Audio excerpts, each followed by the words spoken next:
Comment on aligne sa singularité en tant que dirigeant pour la transformer en avantage concurrentiel pour son entreprise?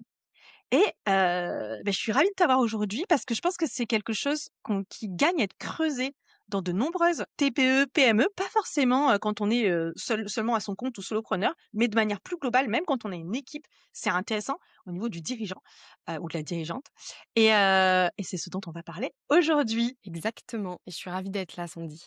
Alors Laura, est-ce que tu pourrais déjà nous définir ou nous expliquer un petit peu à quoi ça sert, cette notion de singularité et qu'est-ce que ça vient servir en termes de différenciation, de positionnement? Parce que c'est quand même très clairement ce dont on va parler, aujourd'hui avec un axe très particulier, de la singularité du dirigeant. Alors en fait, pourquoi, je parle de singularité? Parce qu'aujourd'hui, quand on est, dirigeant d'une TPE, d'une PME, on n'a pas les mêmes armes que les grands groupes. On n'a pas les budgets, publicitaires, astronomiques, on n'a pas forcément une équipe de, 40 personnes pour donner de la visibilité à l'entreprise. Et du coup, il faut bien trouver quand même un axe de différenciation. Donc au début, on a tendance à se dire: «Bon, bah, je vais me différencier sur mon marché par, mon offre, mes services, par mes prix et cetera». Mais tout ça, en fait, c'est des éléments qui peuvent être copiés par n'importe qui. Et ce qui peut pas être copié, c'est vraiment, sa vision de dirigeant, ses convictions, c'est sa manière de parler, sa manière de voir les choses, sa manière, de faire les choses aussi au sein de son entreprise.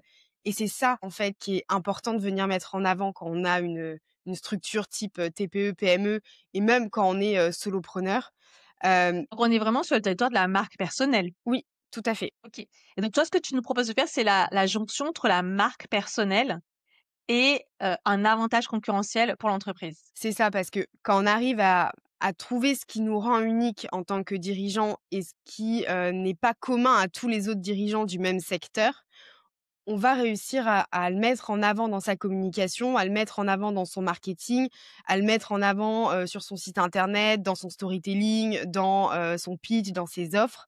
Mais pour le mettre en avant, il faut déjà en avoir conscience et l'identifier. Donc ça, c'est vraiment la base et la première étape, en fait. Sont ce que nous on appelle les fondations, c'est la partie socle. Et donc toi, tu as une méthode en fait, hein, que tu vas nous proposer, et que vous allez pouvoir tous suivre, pour commencer à déjà l'identifier, puis savoir comment après on l'orchestre et comment on le transforme en avantage concurrentiel. Mais avec plaisir. Alors la première étape, c'est l'étape du, monopole personnel. Alors, ça peut, sembler un peu tiré par les cheveux. Le monopole personnel, c'est pas quelque chose qui est méconnu, mais c'est un travail en fait qui va venir, poser les fondations, comme tu l'as très bien dit, de tout le reste. Et dans le monopole personnel, en fait, on va venir croiser, 3 cercles, qui sont les centres d'intérêt du dirigeant. Donc c'est ce qui nous passionne, c'est ce qui nourrit notre énergie. Le deuxième cercle, ça va être les compétences. Quels sont nos savoir-faire? Qu'est-ce qu'on, propose à nos clients, quand on travaille avec eux? Et ensuite, le troisième cercle, ça va être notre personnalité. Notre personnalité en tant que dirigeant, c'est quoi notre style de communication? Est-ce qu'on est plutôt dans l'humour? Est-ce qu'on est plutôt dans la pédagogie? Est-ce qu'on est dans le formel, dans le second degré?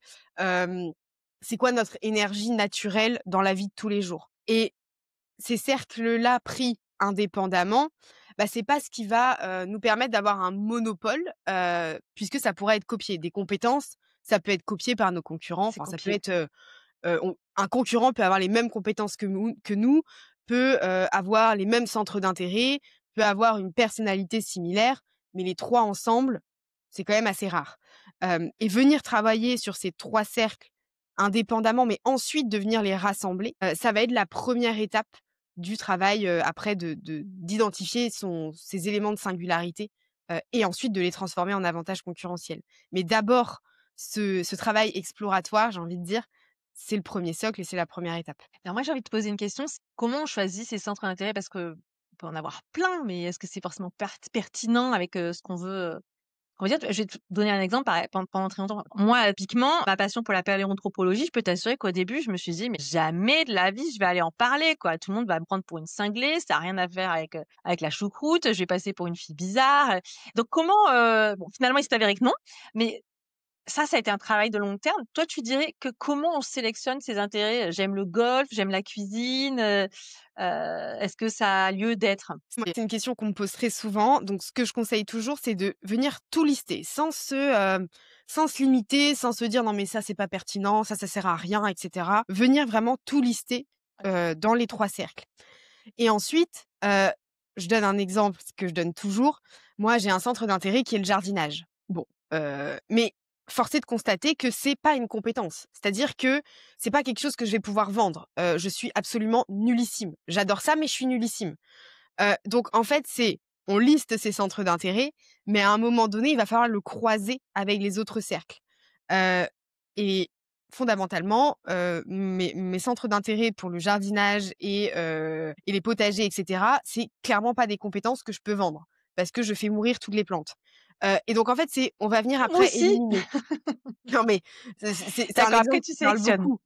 Voilà, c'est ça et ensuite on va venir sélectionner. Mais le premier temps, c'est on se limite pas, on liste tout et ensuite après, on viendra, éliminer ou se dire: «Bah, ça c'est pas pertinent pour le business, pour la suite».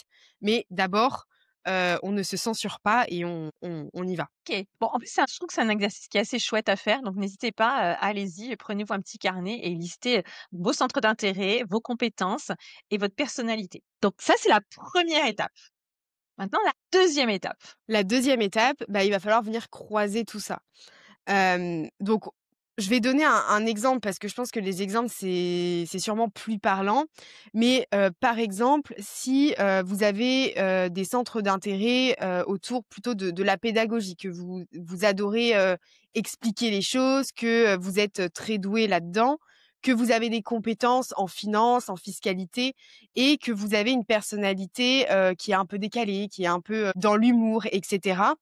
Bah, vous allez pouvoir déjà venir, donc en marketing, on dit, une proposition de valeur, une phrase un peu de positionnement, mais ça sert aussi un peu de base, et ça vient poser les différents socles.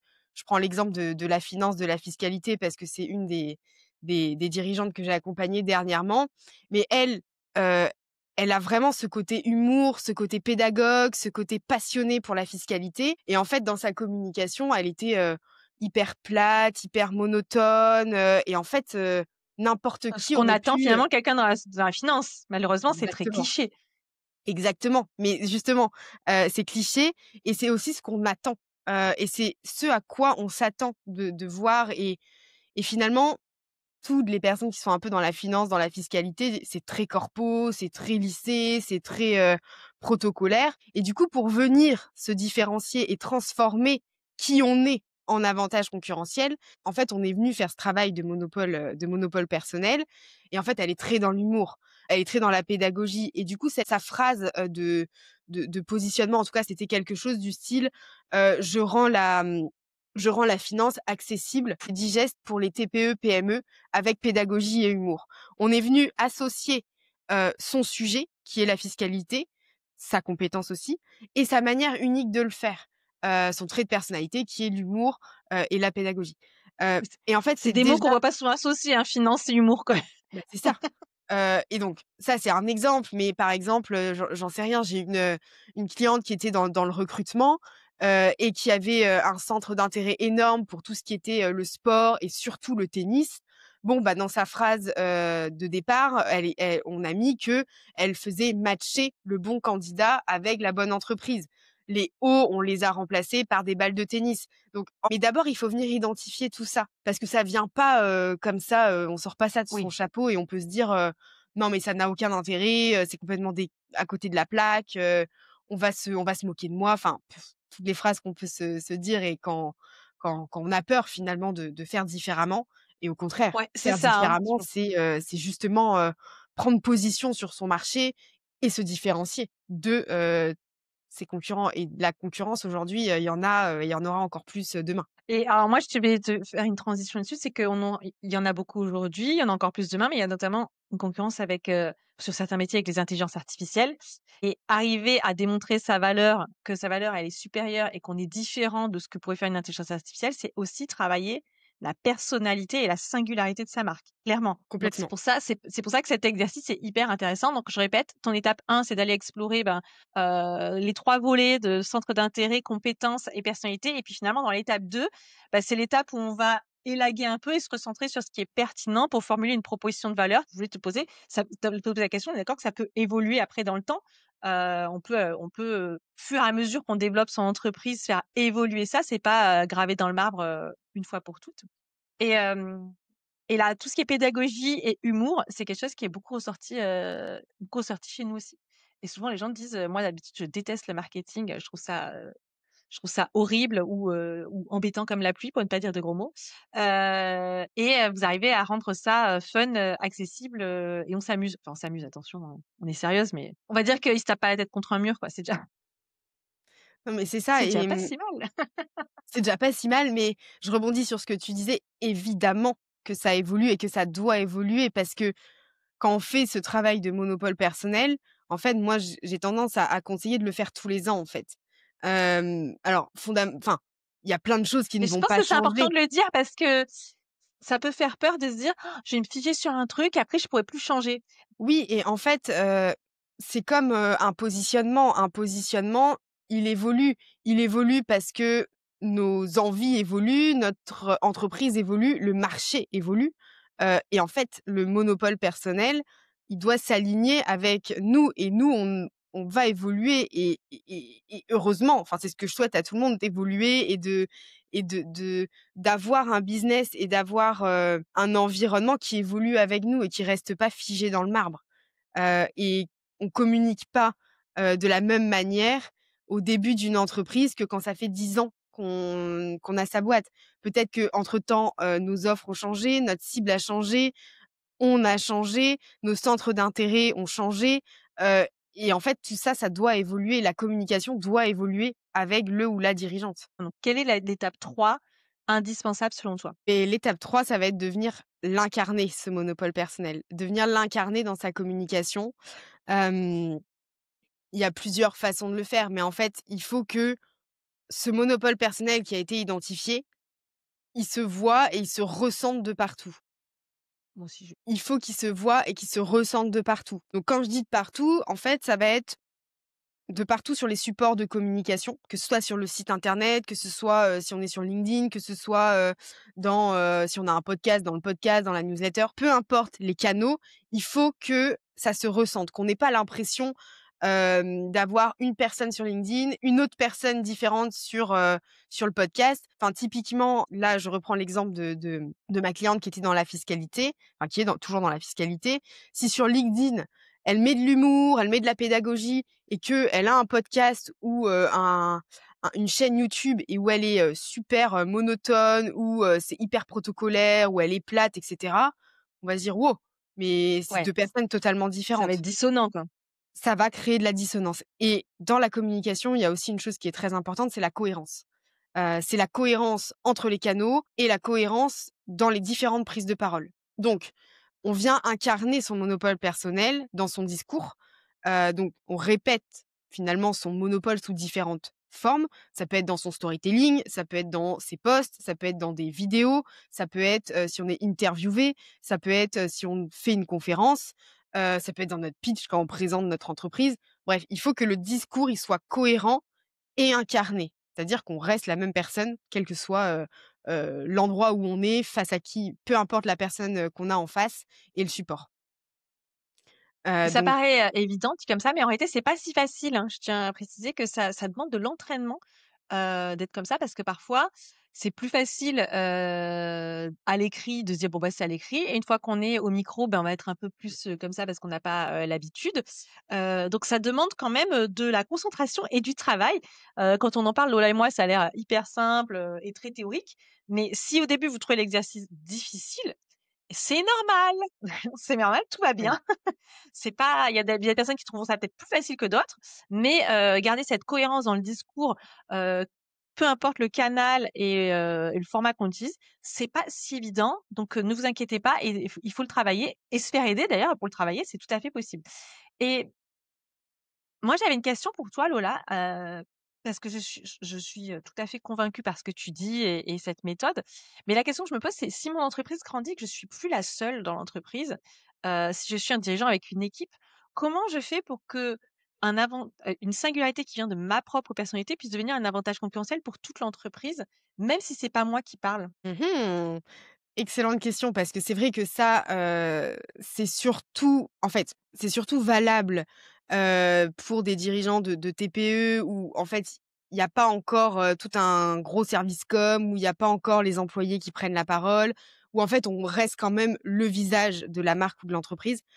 À partir d'un certain moment, surtout si on a, comme objectif soit de faire un exit, de vendre sa boîte ou de passer la main ou d'avoir des associés et cetera, ça va se faire de manière progressive. Il va peut-être falloir, mettre en place une stratégie d'employee advocacy et dans ce cas-là, il va falloir insuffler sa vision de dirigeant, au sein de son équipe et que les prises de parole de l'équipe, bah, reflètent, le di la vision de base du dirigeant. Mais ça, c'est encore un travail à faire, après. C'est encore une autre étape. Mais effectivement, si on a, cet objectif de grandir, à long terme ou à moyen terme, peu importe, il va falloir faire un travail complémentaire, de venir impliquer, ses collaborateurs ou en tout cas les différentes parties prenantes, de l'entreprise dans la communication de l'entreprise.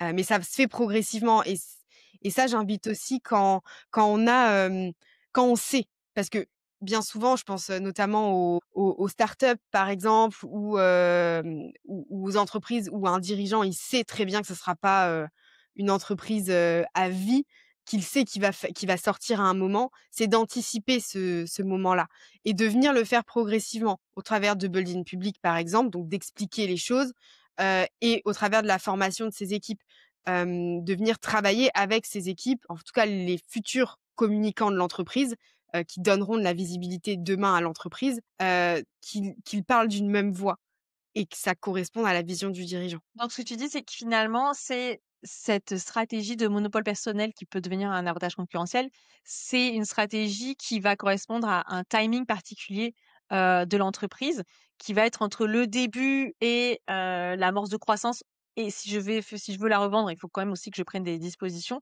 mais qui va permettre d'accélérer au début, de se différencier et après on peut muter, sa stratégie de communication sur une stratégie qui est peut-être plus corporate, tout en impliquant, bien sûr, ses collaborateurs au fur et à mesure que l'entreprise grandit.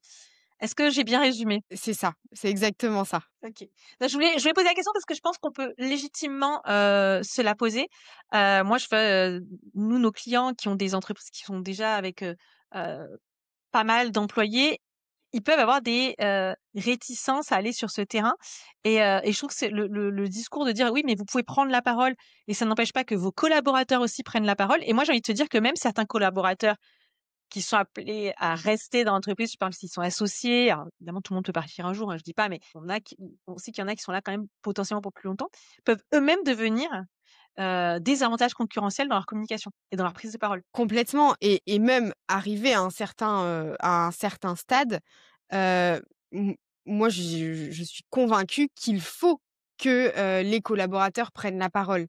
Parce que alors là, je prends un autre exemple, mais j'avais un Ça, c'est le rêve de beaucoup d'entreprises, hein, mais j'avais un client qui il a commencé, il était tout seul dans son garage, et il a recruté, il a recruté, il a recruté. Bon, bah, aujourd'hui, il a plusieurs sites en France, il a, une cinquantaine de collaborateurs. Bon, bah, on a travaillé ensemble la partie, employé advocacy, où lui continuait à prendre la parole en tant que dirigeant, mais il était plus le seul. C'était plus uniquement sur lui que reposait la visibilité de l'entreprise. oui. Et en fait, l'enjeu aussi derrière, c'est, que les collaborateurs, ils aient quand même une même voix, enfin, un même socle et que ensuite chaque collaborateur ait aussi son monopole personnel.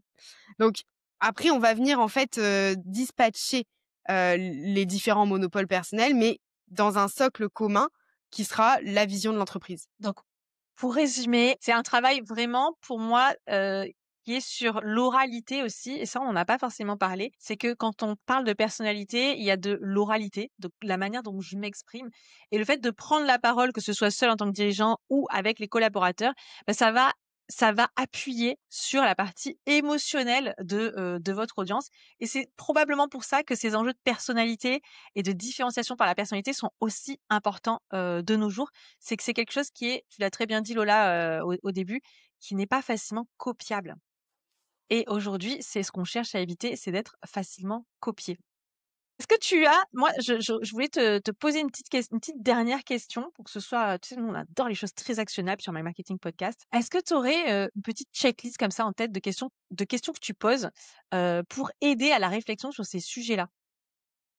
Par exemple, lister, tous les, comment je fais à alors, je pense que les gens n'ont pas trop de problèmes à lister leurs centres d'intérêt. Par contre, à partir du moment où tu vas leur demander leur personnalité ou tu vas leur poser la question de lister leurs compétences. Alors, les compétences, ils vont avoir tendance à être hyper humbles, genre, oh non, en fait, je suis pas très bon là-dessus.